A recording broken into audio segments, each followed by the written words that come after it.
This whole situation has just made me a stronger woman, a better mother. A terrifying situation followed by a heartwarming reunion that's left a mother and former professional soccer player saying she's a stronger person. I love you. She loves you too. Karina LeBlanc has dedicated her life to soccer, most notably playing as the goalkeeper for the Canadian women's national soccer team.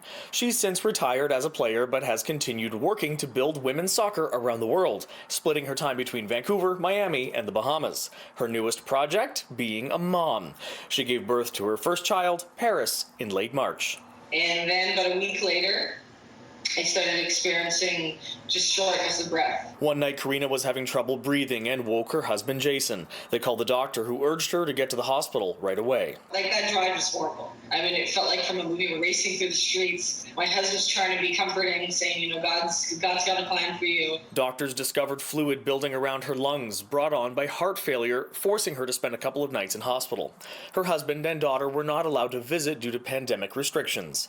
Then, when it was time to leave the hospital, staff told her she may have been exposed to COVID-19 and would need to self-isolate from her family at home for 14 days, away from her husband and newborn baby, an experience she shared on social media. There is a moment that you shared on video where it looks like you're behind some kind of a frosted glass and you can see baby Paris just through a section that's not quite frosted. You're doing a great job. What was that like for you?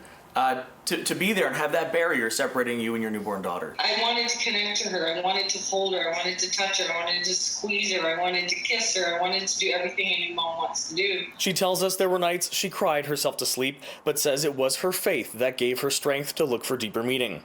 She started writing in a grateful journal and turned to her community for the support and prayer. For me, I just believed that God had my back through this, and there was a plan. Karina never developed symptoms, and 2 weeks later was finally able to reunite with her daughter following her self-isolation. Can you talk a little bit about what that felt like in that moment? Honestly, there was no better feeling. And I've said this because, I mean, somebody even asked me, like, would you compare it to an Olympics or a World Cup? Easily, this was the best feeling. And she didn't forget me. At the same time, Karina is also giving her husband a big thumbs up for his work while mom was away. I keep telling him that. Babe, you hear me? You're awesome. He wants us to go on with this. While I've got you here, if I could ask you one quick question. When you had that opportunity to see your wife pick Paris up again, she told us what that was like for her. I want to know, what was that like for you? It was the best moment I've experienced. The pair now say they're anxious to return from the Bahamas back home to Vancouver. We love you, Vancouver. We miss you. Bye. In Burnaby, David Zura, City News.